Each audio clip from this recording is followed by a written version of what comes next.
Good morning, all, and welcome to a special plenary session. This is the session sponsored by the AFS Fellows, and it's our special pleasure today to present Galit Hasan-Rokem. We originally had scheduled this session to feature Chaya Bar Yitzchak, who is from the University of Haifa, and Chaya was going to spend her fall semester in the United States, in fact at Penn State with Simon, but she was suddenly taken seriously ill by an emergency and had to be hospitalized. And though she's home and recovering nicely, her doctor instructs her not to go racing around the world just yet. And so she reluctantly withdrew from speaking here. She'll be here, God willing, in the spring, and so she'll still come to America and do, but she, alas, can't be with us at the American Folklore Society meeting.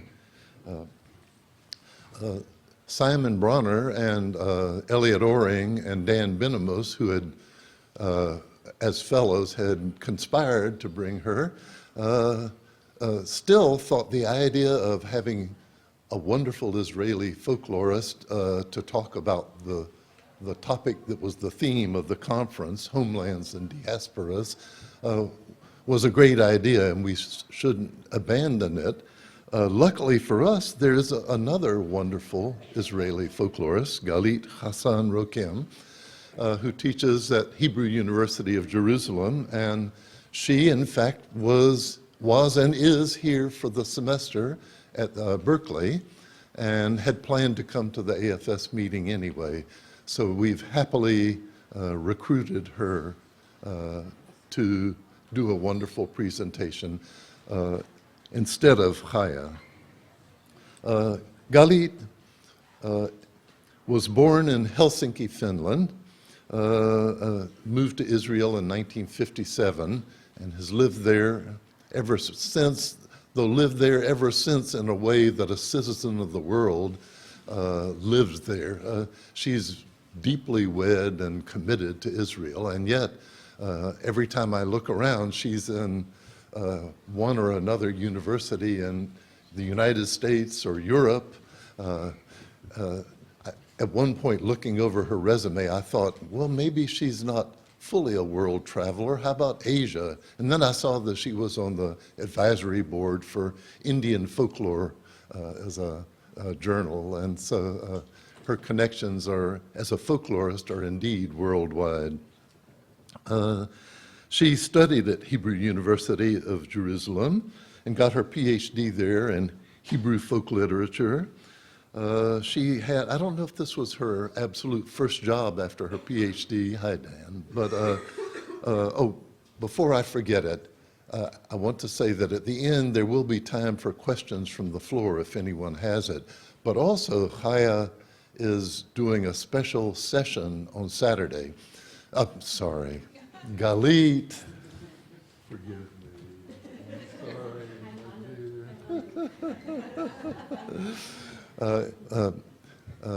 Galit is doing a special conversation.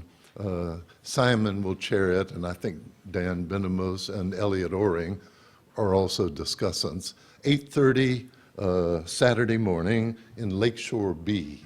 So if you would like to hear an extended conversation with Galit, that's your opportunity. I will be there. She taught first at Berkeley, so far as I can tell from her resume. I don't know if that's accurate, but she, from an early period, had a connection with Berkeley. And in 82 and 83, she was a visiting assistant professor there. Then she was appointed a senior lecturer at Hebrew University. She ascended by stages to become a full professor and at various times chair of various things within the university, clearly an active university member. I think by 1998 she was a full professor of Hebrew literature and Jewish and comparative folklore. She has often come back to the United States, both to Berkeley, to Penn, and to other institutions. She's also been in residence in Europe at various times with various institutes or departments. She leads a very active life as a folklorist. She's published widely and is profoundly interested in, it appears, all varieties of literature connected to the Jews of Israel and the diaspora. She's also interested in all manner of things and has translated literature to and from several languages: Finnish, Swedish, English, probably others that I don't know about. So she has been an active translator as well as an active publisher in the field of folklore.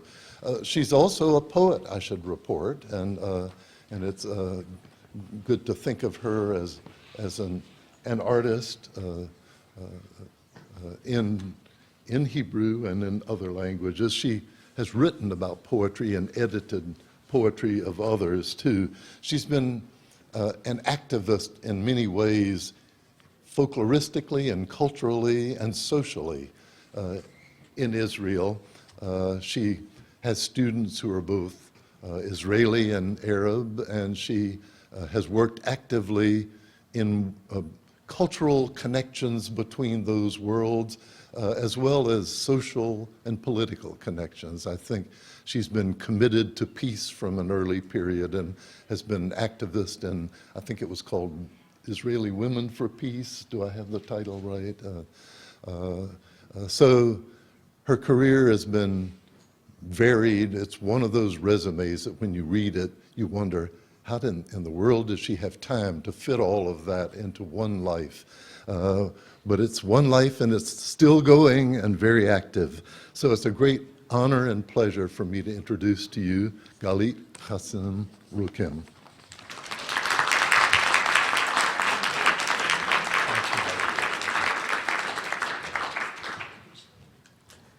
Thank you, Alan, for making a long resume so that more people could arrive.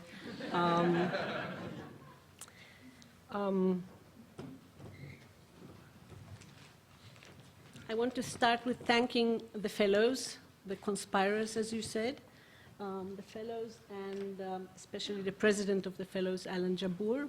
I want to wish Chaya Bar Yitzchak health from all of us, and I hope very much that you'll be able to hear her, because it's really, her work is very important. She's the head of the Israel Folktale Archives at Haifa University.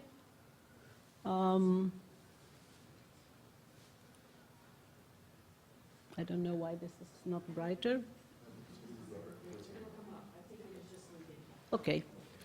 I also want to, excuse me? No, it's okay. No, I need the list. I also want to acknowledge my debt and thanks to my late teacher Matti Kuusi, with whom I worked on the Wandering Jew theme the first time at the University of Helsinki, my late friend and mentor Alan Dundes, with whom we edited together the volume on the Wandering Jew in Berkeley, 82-83, as Alan mentioned.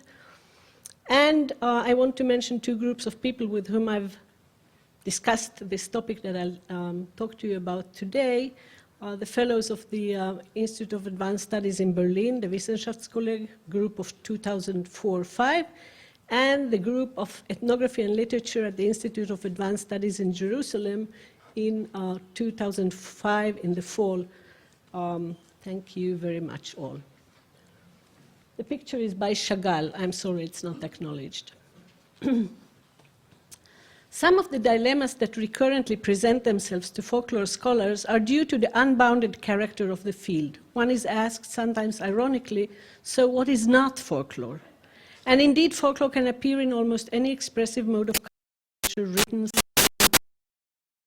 music theory building, the Brothers Grimm, the Geographical Historical School, von Sydow's Ecotype, Prop, Jakobson and Bogatirev's essay on folklore as a specific form of creativity, to mention just a few, also inspired theory building in other fields, such as anthropology, Boaz and Levi-Strauss among others, cultural studies, for example, Zimmel and Desserteau, and enriched its own toolbox with borrowings from all possible areas of scholarship: philosophy, history, psychology, linguistics, and others.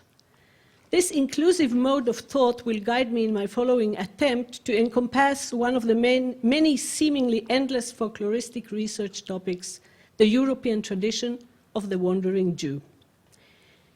Indigenousness in certain localities on one hand, and mobility in space and time on the other hand, have always been at the very center of the theoretical interest of folklore studies.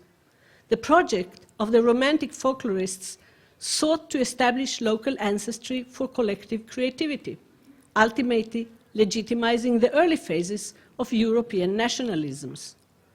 The connection between folklore and local identity that was thus established has both enriched and burdened folklore studies during most of their history.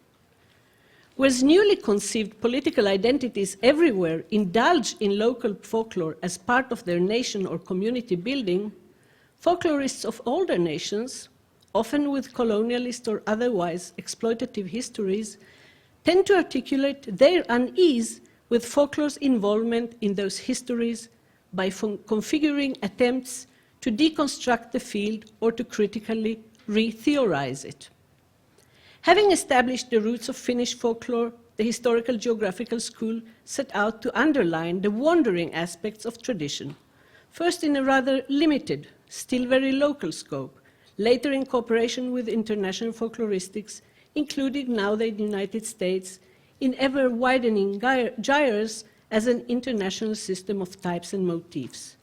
Intercultural comparisons seemed for a while, and at some places, to overshadow the investment in locality.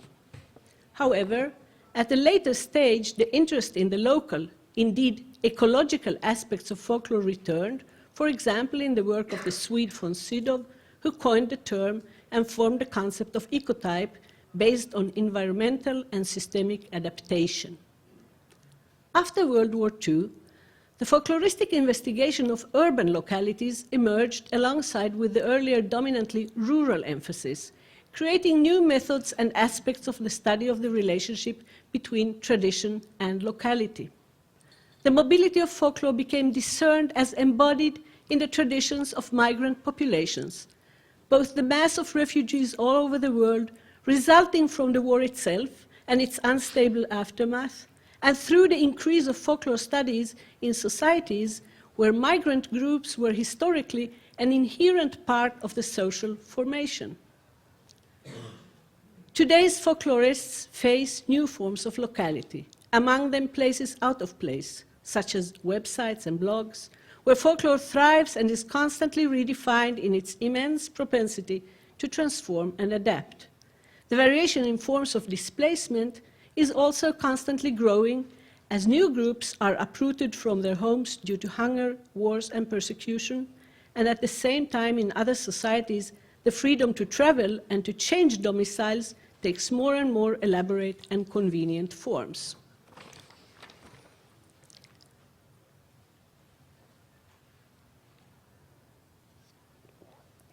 I have devoted my opening sentences to the pervasive presence of the tension between mobility and stability in folklore studies and in the inner motivations of its theoretical construction in preparation of the presentation of my study of the European tradition of the wandering Jew.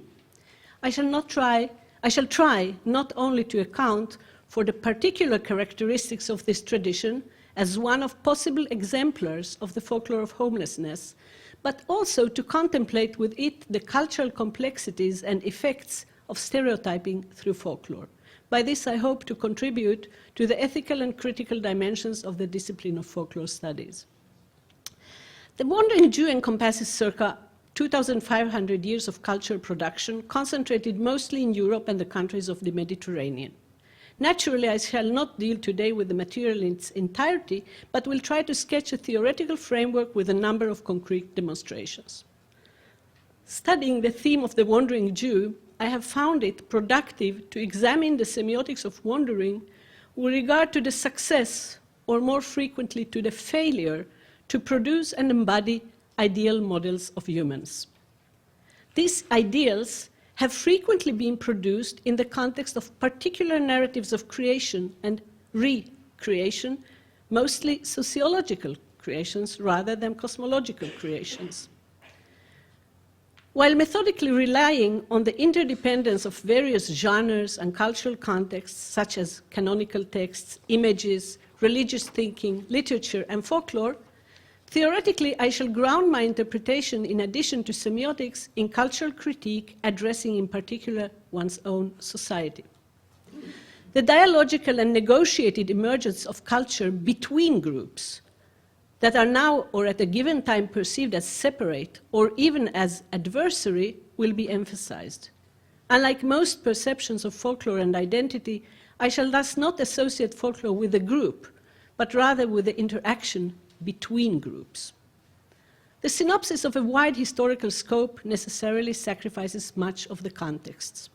In crafting it, rather than presenting a unified linear genealogy and teleology, I draw inspiration from Michel de Certeau's cultural analysis, employing the concepts of strategies, which are the ideological sets and embeddings, and tactics, which are the concrete expressions of the former. To follow one of de Certeau's most well-known examples, Walking in the City, it's walking in New York City. It starts with the Twin Towers, ominously, published in English in 1986 in his book Practice of Everyday Life. I shall construct a trajectory by walking through the ample historical materials, conducted, as Lydia Liu has cleverly observed, by a wandering theory. Mobility has always been a key idiom of human activity, interpreted conflictingly, both as a source of great blessings and as a major punishment. Historically, some groups have by others been distinctively identified with mobility and instability. The focus here is on the mutual shaping of the discourse of mobility on Jews and by Jews in the ancient world, in Europe, and in the contemporary Middle East. Allow me a personal introduction. At the age of 12, I emigrated from my native Finland to a suburb of Haifa, Israel, where socialist culture was dominant. It was a cooperatively organized garden city, inspired by modernist town planning ideas that fostered also many of the suburbs of Berlin, for instance. My father, a chemical engineer, was instantly transformed from an upper middle class businessman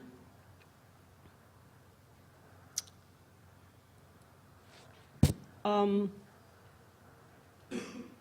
a night shift worker in a factory producing fertilizers for agriculture.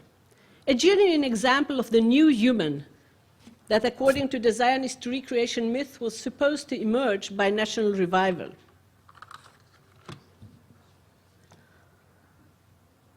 Out of the ashes of diaspora existence, an existence that was earlier seen as ignoble, but after the Shoah, as a total catastrophe. Like many immigrants and native Israelis, my initiation into Israeli society was in a Zionist youth movement. The Shomer HaTzair, the Young Guard movement, was founded in Austro-Hungarian Lemberg in 1911. In the 20s, it adopted a Marxist worldview and started to found kibbutzim. The movement stood at the forefront of the anti-Nazi resistance of young Jews in the ghettos of Eastern Europe, including armed resistance. However, this particular youth movement had also another legacy, that of the Wandervogel, that has been described as the generative core of German youth movements.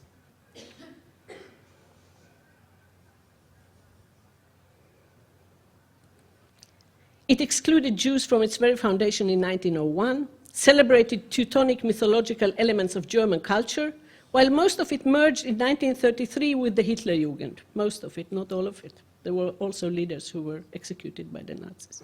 The major goal of the Wandervogel, too, was to shape a new person, a German person, by abandoning bourgeois life and turning to nature and the past, following romantic ideals.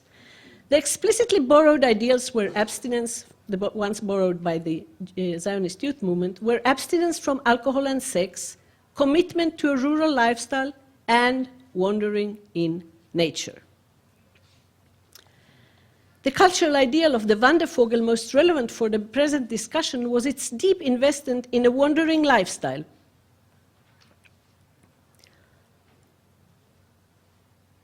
Formulated by them as the legacy of the High Middle Ages. The Zionist wandering ideal evolved as an ethos of hiking, ergo, a concrete form of the reacquisition of Palestine and learning its nature firsthand, including studying Palestinian local traditions, characteristically seen as part of nature, in which one wanted to be included. Elements of Arab lifestyle were adapted from the beginning of Zionist settlement in Palestine. For instance, the typical Arab headgear, the kafiyeh, popular among the members of Jewish youth organizations until the 70s of the 20th century. The connection between Jewish wandering and Arab nomadic traditions has, as far as I know, never been studied in conjunction. Significantly, in fieldwork, I have been told that in Muslim, especially Arab countries, Jews were not considered an unusually unstable population. Nomadic elements were, on the contrary, attributed to the heroic past of the Arabs themselves, possibly not eagerly shared with others.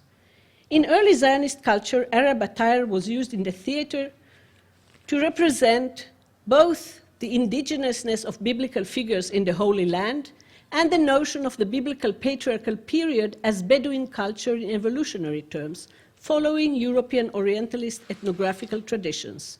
Notably, the meaning of the indigenous thereby reverts itself.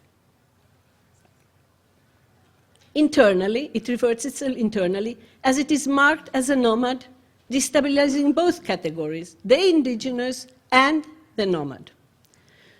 Wandering and instability are traits that have become standard in portrayals of Jews, especially in European culture, shared by the Jews themselves, positively interpreted as dynamism and worldliness, but probably more often negatively as homelessness and transience. This Jewish feature does not always relate to Jews, who have instead become both a metaphor and a metonym for an inherently ambiguous human condition. The ambiguity of this generalization led me initially to interpret the tradition known as the Wandering Jew as a projective underscoring of European cultures of their own stability and indigenousness by comparison with the uprooted existence of the Jews. The need for the projection, I claimed, was the doubtful indigenousness or stability of the Europeans themselves, who had wandered from different places and were wandering around, who as a result needed to construct them by projecting the negative on the Jewish other. Without necessarily withdrawing from the earlier position, I now discern a joint strategy that is crafting a European subject of which the Jews are part rather than only an other. I would like to suggest this perspective as a paradigm for the analysis of the cultural dynamics of particularity and universality, especially, but not only with regard to the Jews of Europe. To substantiate the claim of a wandering Jew tradition co-authored by Jews, it is necessary to show how deeply ingrained wandering is in the Jewish self-narrative. The most generally accepted founding myth of the Jewish people, this is a Jewish artist, German Jewish artist from the beginning of the 20th century, Art Nouveau tradition, Lillian. The most generally accepted founding myth of the Jewish people is the legend of Abraham wandering from Mesopotamia to the land of Canaan. The Arabs too trace their lineage to the same event and the same mythical figure, and the modern term Abrahamic religions includes also Christianity, constituting a textual genealogy as a counterpart and an alternative for national or racial memories. This is how Abraham is introduced in Genesis. Now the Lord said to Abram, I'm not going to read the whole text. Now the Lord said to Abram, go from your country and your kindred and your father's house to the land that I will show you. I will bless you and make your name great, so that you will be a blessing. I will bless those who bless you, and him who dishonors you I will curse, and in you all the families of the earth shall be blessed. The universalistic all the families of the earth is ambiguously juxtaposed with the particularistic I will bless those who bless you. Now comes the actual journey. Abram, I'm reading in excerpts, departed from Haran, and they set out to go to the land of Canaan. When they came to the land of Canaan, from there he moved to the hill country, and Abram journeyed on, still going toward the Negev. The initial migration of Abram seems absolutely teleological and directed towards the land of promise. However, Abraham's wanderings do not end here. Arise, walk through the length and the breadth of the land, for I will give it to you. And even before that, now there was a famine in the land, so Abraham went down to Egypt. In a way, the land itself, or rather the famine, expels Abraham and sends him away on a route that will also serve his offspring in both directions, eastward Mesopotamia to bring back spouses, and southwest Egypt to alleviate their hunger, both equally vital journeys. Unlike most foundation legends, establishing a continuous relationship between a specific location and a given collective entity, the foundation legends of the tribe of Abraham thus seem to draw a map of migrations, repeated by the three founding generations of Abraham, Isaac, and Jacob, resulting in the slavery in Egypt and a renewed entry into the promised land. Before I go on with the promised land, if people want to sit down rather than stand, this is a good moment.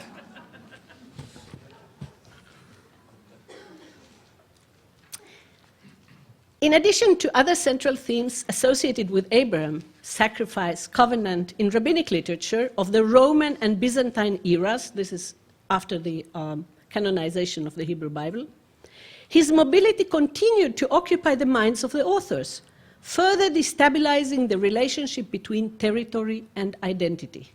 In the following passage, some verses from the Psalms, from the Hebrew Bible, are related to Abraham's life, reading it metaphorically as the life of a migratory bird. And you'll see the verses from the Psalms in quotation marks. The dew of your youth will be yours. As the dew is the sign of blessing, thus you are the sign of blessing for the world, as it is written, and I say, oh, that I had wings like a dove, I would fly away and be at rest. Why like a dove? This is typical rabbinical rhetoric. Why like a dove?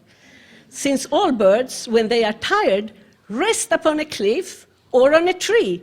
But when the dove is tired, it leaps with one side and flies with another. Thus, yes, I would wander far away. Swirl after swirl, commotion after commotion. Abraham is thus characterized as the ultimate wanderer who, even when at rest, is somewhat in commotion, while a clear connection is established between the blessing he is for the world and his instability. Even the ending of the passage that refers to the potential of stability includes a catch. I would lodge in the wilderness, Selah. It is better to lodge in the deserts of the land of Israel and not in the palaces of foreign countries. This is, by the way, a line that children still write in their memory books in 8th grade to each other. The ending thus deconstructs the opposition between homeland as stable and the desert as a place for nomads, the Exodus paradigm, in parallel to the earlier claim for the interdependence of mobility and blessing. Now, sacrificing some remarkable, mostly European medieval Jewish wandering narratives like the legend of Eldad Adani and the 10 Lost Tribes that reinforce strongly the thesis of co-production, I'll now move on to a critical moment in the European narrative construction of the Jews as wanderers, the 16th century, when Luther's Reformation had spread over Central Europe, especially in the German-speaking princedoms, following some 150 years of emergent reformatory ideas. The Reformation had various political, social, ritual, and moral aspects. The major textual project, however, was a return to the biblical canons, both the Hebrew and the Greek, attempting to surmount more than 1,000 years of ecclesiastical writing and practices. The life history of Jesus and his revealing himself to the humans had a supreme value for Luther's salvation theology, thus the many tales of the saints became illegitimate competitors. While making scripture accessible to all by translations, Reformed Christianity reduced ceremonial colorfulness and mystique, as well as the reverence based on local beliefs, detaching religion from many of its material expressions, cutting it off from its roots in the landscape of Europe, and creating new needs for localizing elements.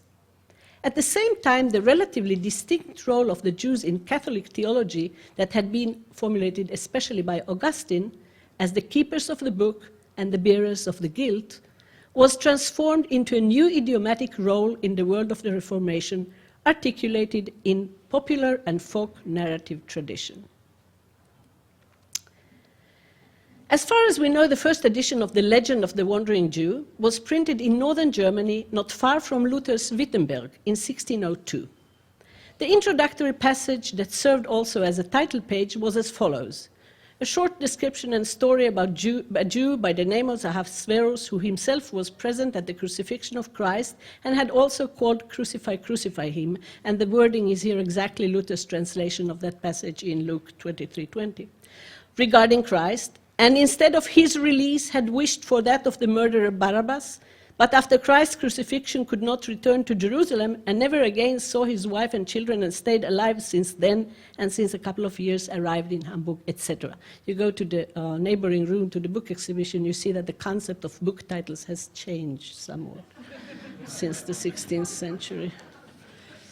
The booklet reports a meeting between the Bishop of Schleswig, Paulus von Eitzen, a well-known historical figure from the Luther Associates in Wittenberg, and a strange figure with a mournful face in the winter of 1542 in a church in Hamburg. The man introduced himself as Ahasuerus, a shoemaker from Jerusalem, who, when Jesus was dragged on the Via Dolorosa to the Golgotha to be crucified, refused to let him rest on the wall of his house. Jesus reacted on this cruel act by saying, "I shall find rest, but you shall wander until I come again." Since then, he had been wandering and could not stay in one place. The wandering Jew Ahasuerus supported Protestant theology by being a live eyewitness of the life of Jesus and, more important, of his crucifixion. His report of the revelation, independent of the mediation of generations of clerics, was in vivid contrast to the transport of inanimate relics of Jesus and the saints in Catholic practices. Jesus' promise to return, quoted by the wandering Jew, reinforced in the minds of the readers the redemptive potential contained in their own moment in history. Ahasuerus' behavior bore the signs of messianic fulfillment typical of popular Christianity of the period, especially the sign of the conversion of the Jews heralding the second coming, because Ahasuerus was a deeply believing Christian and was praying in the church. The symbolically collective uprooting of the Jews in the narrative of the wandering Jew and the conversion of their exemplar signaled converting them all as a possible cultural strategy, and as we know, not the worst thinkable.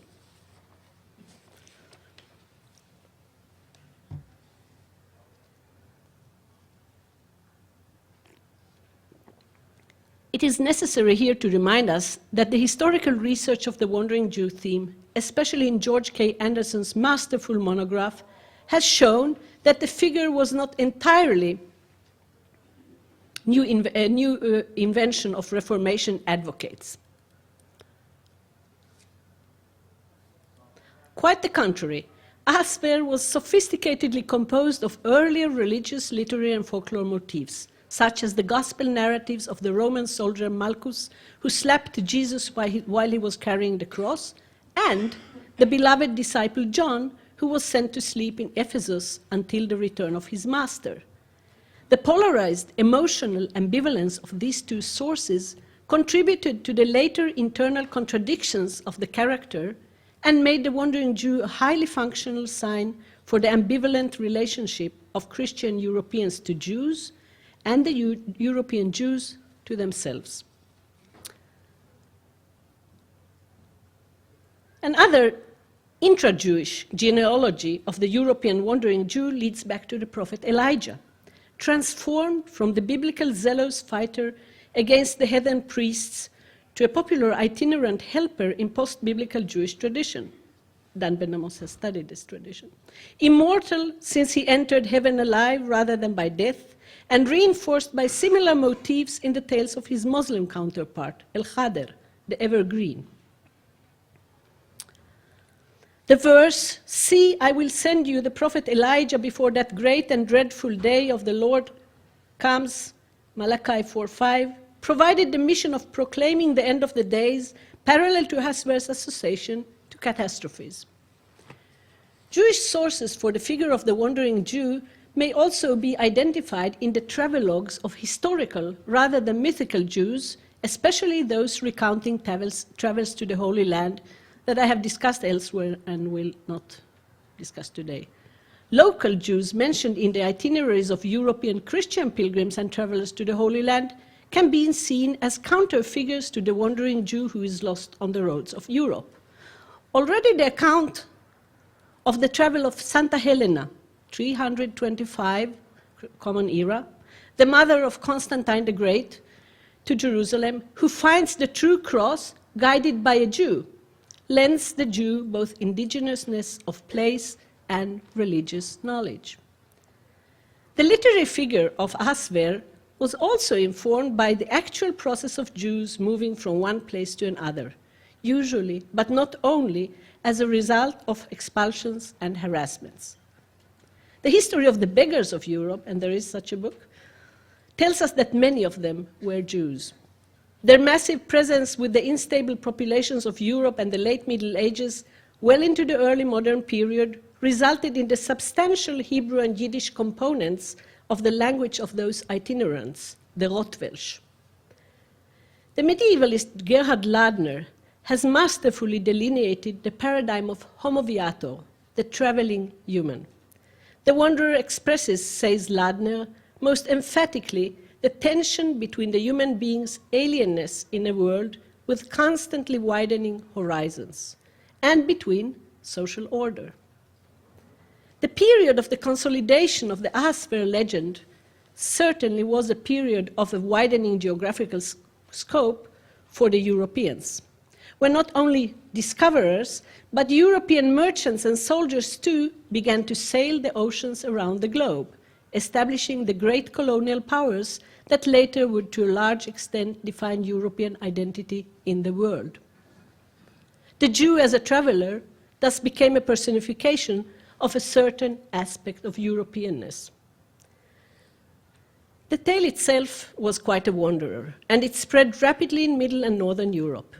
During its first century, the 17th, it became an amazingly popular chapbook, second only to the best-selling Faustbuch. The Ahasuerus proved to be highly context-sensitive. The appearances of the wandering Jew were variously linked to major historical, mainly military events of each period. The rumors about his approach traveled along with rumors regarding disasters and great changes. His physical appearance was replete with Orientalist features, identifying wandering with non-European. Thus, an 18th century Swedish chapbook describes him wearing a tiger fur and a camel hair hat at the local market in Jönköping. You should know Jönköping is sort of inland Sweden. From Romanticism onwards, he was embraced as an embodiment of the ideals of enlightenment and secularization. This is a big turn now. Especially of individualism.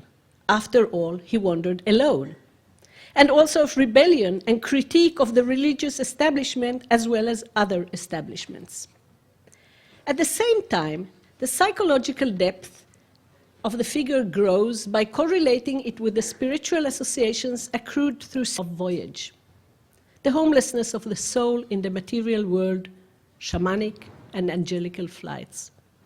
In the 19th century, the theme of the wandering Jew crossed over from the chapbook genre to the wider cultural generic police system all over Europe. So here is a bas-relief. Here's a front page of a play. And this is the very famous Wandering Jew novel by Eugène Sue. The transformations of the Wandering Jew figure in the cultural milieu of modernity point at the extreme versatility that the theme had developed. One could say in direct correlation with the capacity of the allegorical reference, namely the European Jews, to adapt to changing times, in addition to their proverbial mobility in space. From the mid-19th century onwards, a new strategy is discernible. Jewish writers take up the figure of the wandering Jew in their texts. The non-projective and co-productive aspects of the figure are further reinforced. In a circular movement, I want to return to Genesis, not as the foundation legend of the Abrahamic tribe that became Israel and later the Jews and then Israel again, but rather as one of the fundamental texts of European culture. The strategically ambivalent attitude towards wandering, reflecting on the Jews, is found right there, generating ever more ambivalent narratives of travel. Because, of course, Abraham is not the first wanderer of the Hebrew Bible. The first one was Abel, Adam and Eve's second son. Cain, their firstborn, was the prototype of the stable peasants who owned their land, and therefrom his name. His brother Abel, light as the wind, was the very first nomadic shepherd. Scripture conceals the contents of the debate that led to the murder of Abel by Cain. Cain said to Abel, his brother, and here is nothing said, right? And when they were in the field, Cain rose up against his brother Abel and killed him. Rabbinic exegesis that loves this kind of textual lacunae, at once consecrating the biblical canon and destabilizing it by introducing new narrative possibilities, fills in the lacuna with not one possible reason for the brothers' fight, but at least three. And the fact that they may be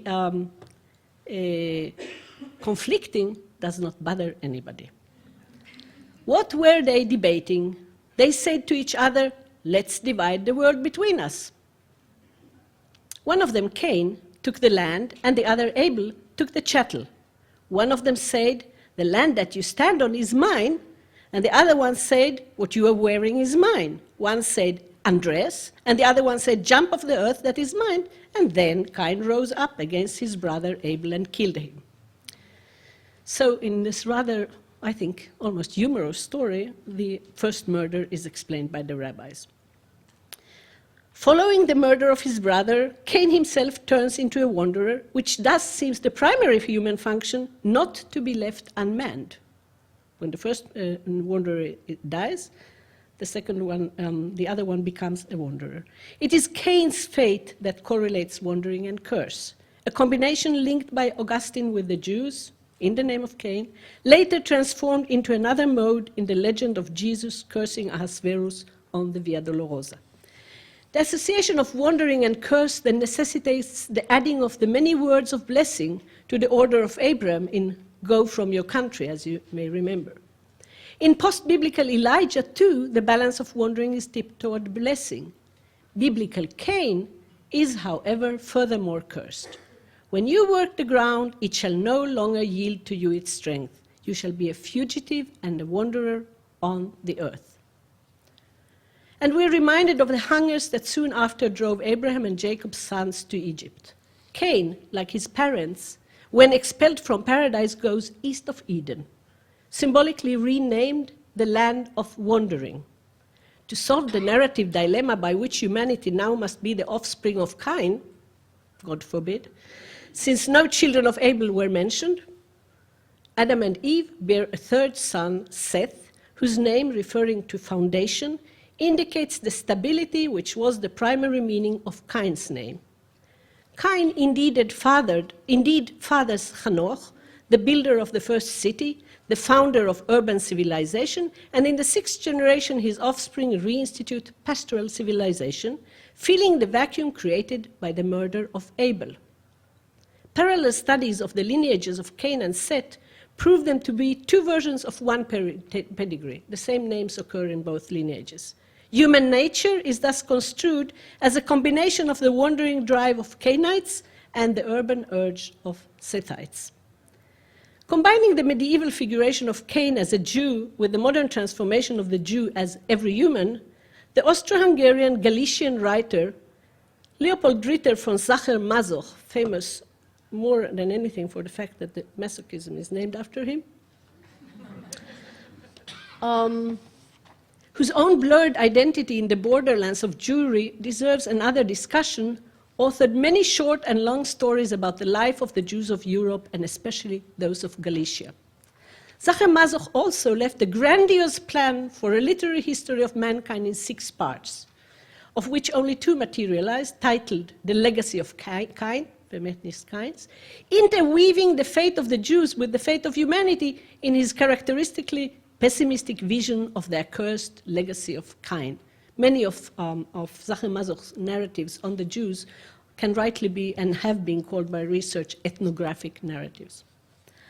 Thus, the peculiarity of the Jews as unstable, embodied in the wandering Jew, was most radically deconstructed by their and his construction, the wandering Jews and the Jews' construction, as metonyms and metaphors of humanity, and in European terms, mainly of Christian Europe.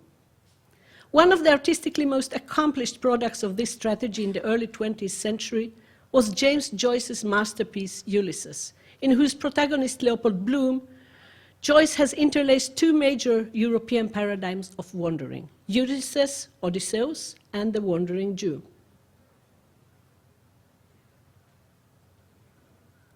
Odysseus for you. Odysseus accounts for the structure of the episode famously identified as Telemachus, Calypso, Sirens, etc. The wandering Jew pops up in the Jew Bloom's thoughts, sometimes as Elijah, as the wandering Jew proper, and as Ahasuerus himself, I quote, cursed by God, and once even with an oblique reference to the legendary episode on the Via Dolorosa. Joyce masterfully weaves the discourse of Bloom as a rootless everyman between reminiscence of the Austro-Hungarian Empire and disjointed bits and pieces of Zionist rhetoric of the Promised Land at a moment when he himself, that's Joyce, has abandoned the coast of Ireland for the environs of Odysseus' travel to Trieste and Istria. Once again, as in Abraham's case, leaving home and homecoming are blurred.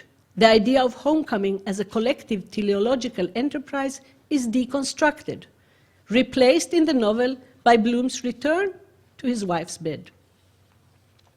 From the mid-19th century onwards, Jews started to articulate their self-image in terms of the wandering Jew, as I said. This may be understood in terms of the greater degree of integration, especially, but not only, in West European cultures after the French Revolution. Employing the figure of the wandering Jew, Jewish authors also adapted some of the theological and teleological implications of the legend. In the context of the 19th century European nationalisms, Jews began to interpret in new political terms the apocalyptical traditions that they partly and increasingly shared with Christian Europeans. To overcome the legendary curse of the wandering Jew, it was necessary to somehow end the wandering.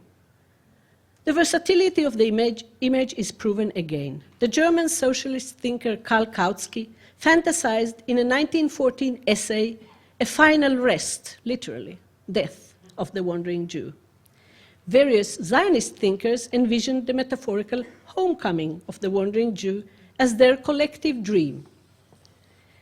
The deep-rooted ambiguity regarding the wandering Jew seems to persist. The Jewish state itself may be interpreted alternately as the death of Ahasuerus or as his lively reincarnation. However, the second seems to be the more popular interpretation.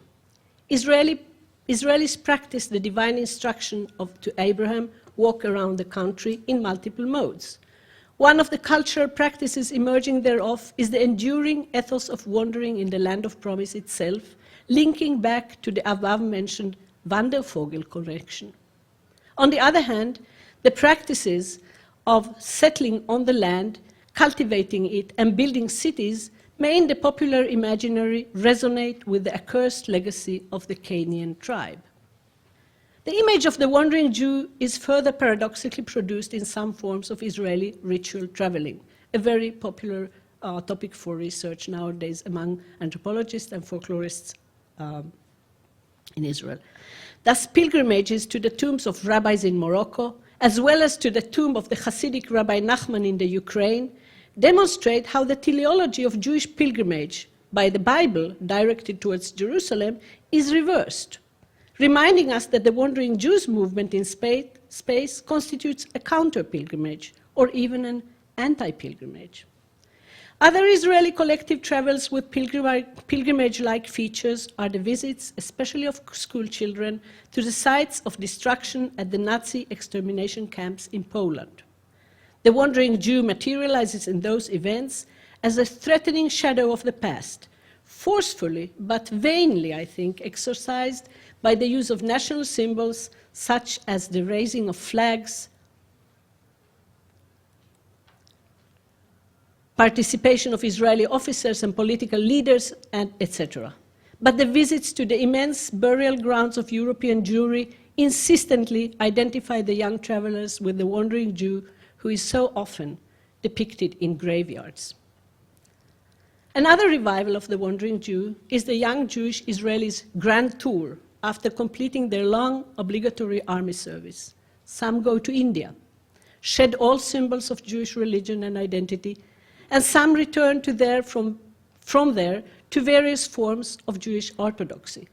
Others choose physical challenges that seem to outdo the army service itself, such as trekking in high mountains or crossing jungles, however, free of the psychological and moral contradictions and conflicts that the army presents to them. A death wish, for which the guilt for the death of companions or involvement in immoral acts during the service are equally relevant explanations given by the travelers themselves and the analytical discourses produced on this phenomenon. They seem to be communicated in those acts in emphatic modes, a death wish often expressed by Ahasuerus, who is punished by eternal life. Thus they reiterate the damnation ingrained in the Canaanite face of the wandering Jew that lingers as an interpretative paradigm for all these different cultural practices. 2 years ago,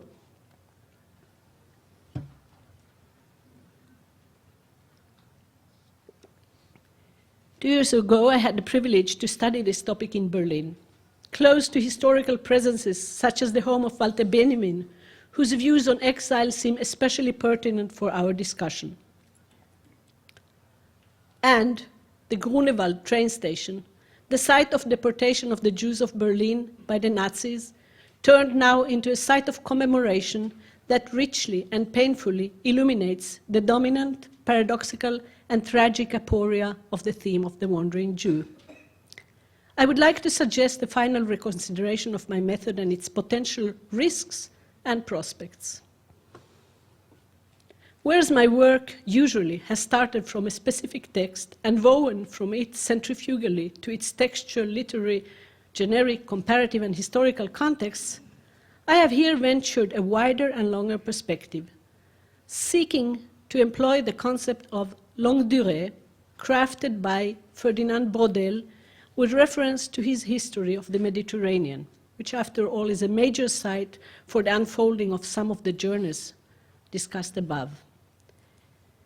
Here, the longue durée perspective highlights the continuous presence of the theme of wandering in some aspects of the interrelationship of Judaism and Christianity, since their ambiguously joined and separated emergence in antiquity, especially in late antiquity.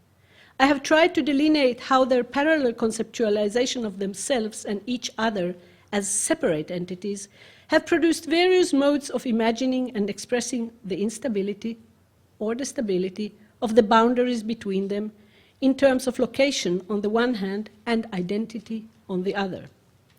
The emphasis on dialogical, folkloristic, and artistic construction, rather than on separate narratives, led me first to look at the case of the Zionist youth movement Hashomer HaTzair and its peculiar, even bizarre feeding on the Wandervogel, concluding bizarre in perspective, concluding that co-production of culture does not necessarily imply ironic idealism. I then proceeded to uncover the self-narrative of Jews as wanderers, based on the Hebrew Bible and rabbinical literature, deconstructing the idea that wandering has only constituted a stigmatizing mechanism from the outside. I then highlighted the case of the European legend of Ahasuerus as probably the clearest crystallization of the phenomenon. After a brief look into the complex deployment of the wandering Jew in European modernity, I returned to present Israel, whose history is deeply motivated implicitly as well as explicitly by the theme of wandering, at which stage the aspect of cultural critique became more clearly visible than in the earlier materials, although its presence was intended there as well. The vision of the disruption of teleology and resisting the constant drive to reconstruct teleology from materials of the past is not only making of collective entities for their needs, it also underlies my research project. The Wandering Jew seems to have provided a wide range of possible aberrations of the weighty teleologies and idealizations characterizing the religious and cultural contexts in which he appeared, while at the same time constantly referring back to those self-same narratives of theology. In that, this figure has served time and again to undo utopias of perfect existence, the return, and transform them in Foucault's terms into heterotopias of wandering. The same may be true about this project. Thank you.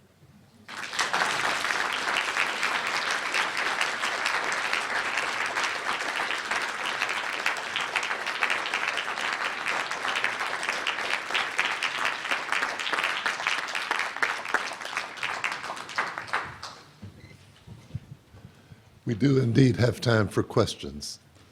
There is a microphone here, so if people can pose the question into the mic, we can hear it more clearly, and I believe it will also be recorded.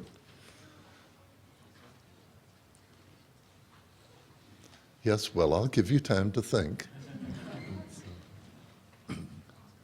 I'd like to remind oh yes, Dan. I would like to, if no other person asks significant question, how the Wandering Jew got his Christian name? Because it is a name that is in the book of Esther of a Persian king. You should know that that is asking a rhetorical question.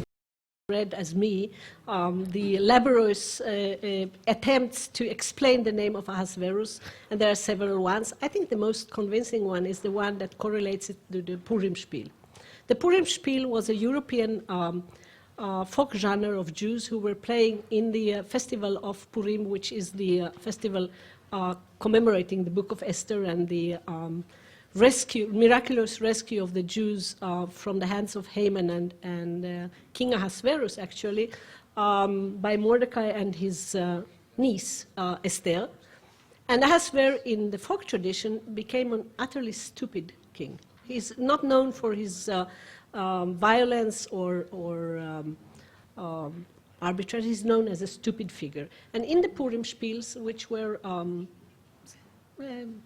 I saw Linda here, some kind of parallels of the Fastnacht Spiele, and in the same area, were produced and performed in half public spaces. So the name Ahasuerus was connoting, apparently, a ridiculous figure in those plays. And from that, it could have been taken. I think there are other possibilities. And part of my work has to do with this. I have a section on the name, which I'm not going to discuss now. I don't have a solution. Do you? And Amy. I wonder if you could speak more about the ways that the idea of wandering provides us with a different kind of vocabulary in relation to home and several other dimensions than, for example, diaspora. And I think it's a very important concept to interrogate. And in part, we've had some serious conversation about diaspora as we are in some interesting work. Barbara Pershing-Black-Gimblett has an interesting critique of James Clifford's discussion of diaspora. But it strikes me that your use of the term wandering provides a different set, really a different vocabulary, and you've addressed some of that, but I wonder if you'd address it in those terms. The term diaspora was created in the Greek period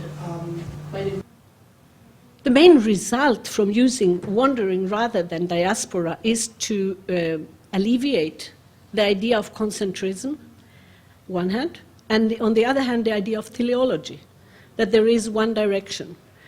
Because the everyday practice does not, I think, corroborate the idea, the teleological idea. I mean, it exists all the time as an ideological superstructure, as an ideal, as a dream, but the everyday practice is something much less teleological. And that's, I think, characterized by wandering. Thank you for your good question. Really important for me. Barbara?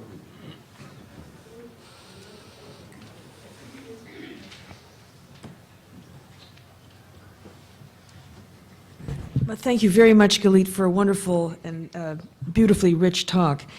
Pardon me, it seems to me that that your emphasis on everyday practices is a very, very productive one, and I'd like to suggest that mode of locomotion is very central to what you're talking about, because the only mode of locomotion that you mentioned, and I think it's important, is walking.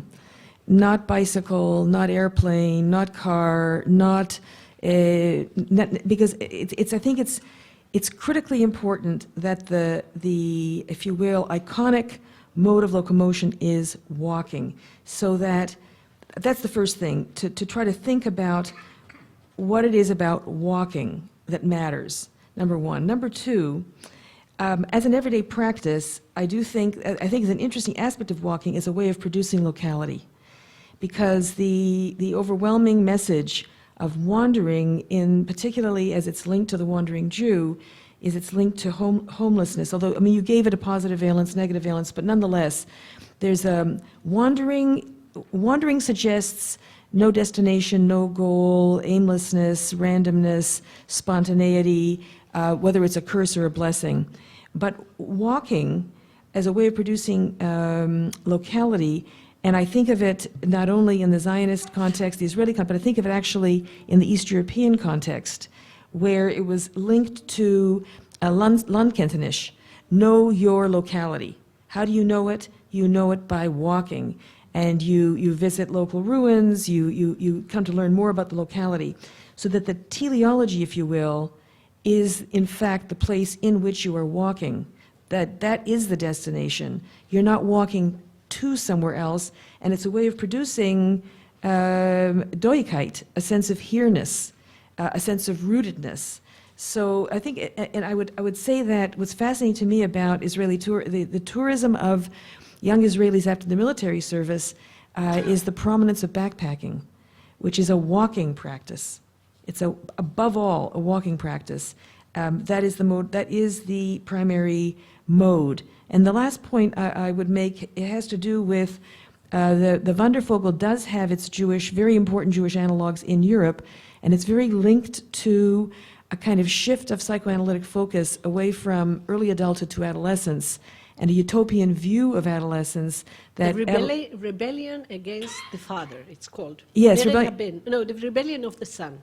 Yes, and I'm thinking of Siegfried Bernfeld and the Vienna School, and the way in which adolescence, the idea of the wandering adolescent, the wandering teenager, was a very utopian and emancipatory idea of self-discovery, free of the constraints and the impositions of adult society.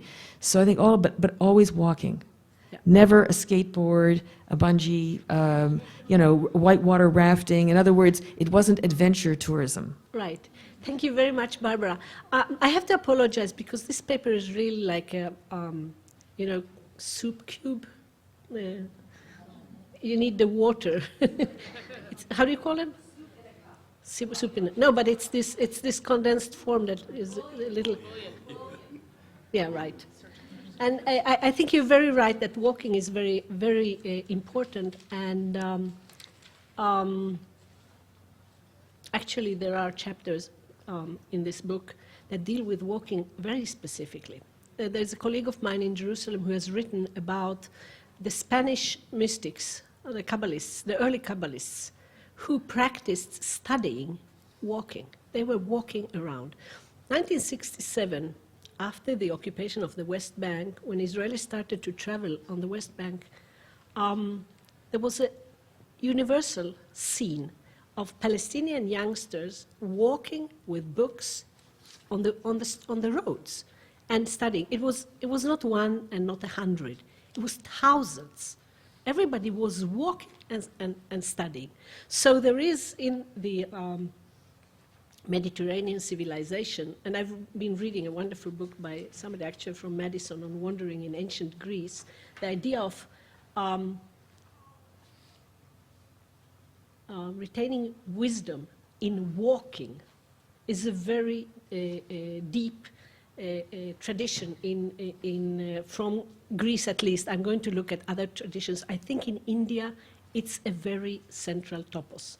The fact that the wise men mainly, very seldom women I'm afraid, walk their way into illumination, walk their way into wisdom, etc. So walking is, I think, a central practice with a relationship to defining culture versus nature. Very interesting and a very intense and intimate interface, because you are on the earth you're touching. And you know, Hanoch Levin's beautiful poetry takes this in very small moments, this walking. What is a walking? The miracle of walking. At first there is the business of standing on your feet without falling. What a miracle, right? Strangely, on the basis of such narrow piece of feet. Then the strange business of a suitcase, a box with a handle in which the things for travel are carried. On which road and which things remains a question, but a separate question, right? Perhaps one more question. The questions that are not asked today, I would be very grateful if people, if they can't come tomorrow to the discussion at 8:30 in the morning, if they would address them to me, because all the questions until now at least have been very valuable and will be taken into account and worked on.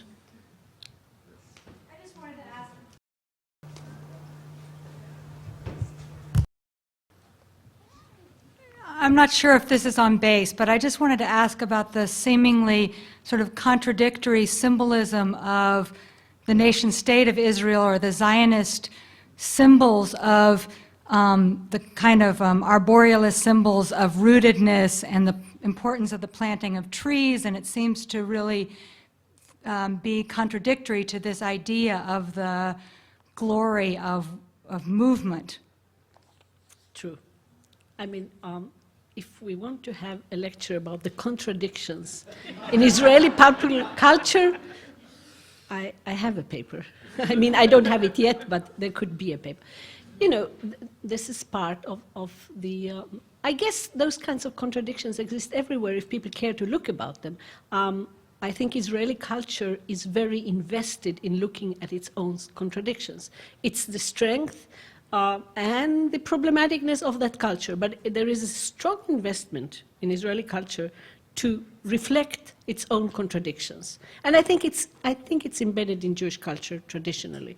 You know, the minimal unit of significance in a Talmudic text is not a statement, it's a debate. It's this one says this and the other one says the other. It's the minimal semantic unit of Talmudic discourse. So I think contradictions are, and you know, this rootedness, I think what, I forget your name. What Susie is hinting at is this institutionalized practice of planting trees in memory of people, in honor of people, etc., by a national foundation that plants trees.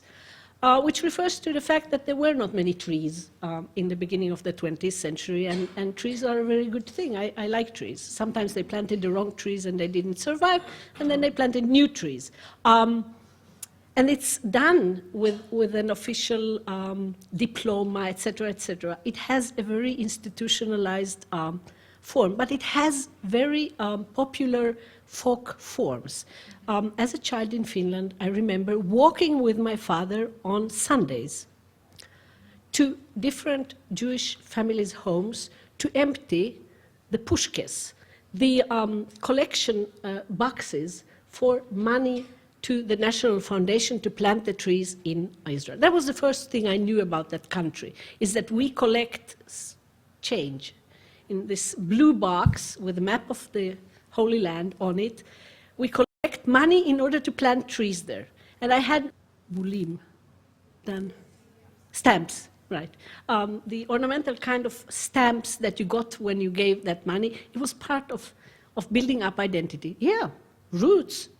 You know, there is a big discussion of archaeology as the national science of Israel, you know, building roots into the country, into the land. So roots are, I would say, the part of the semiotic complex as wandering. It's just the other side of it. But thank you, yes. Good.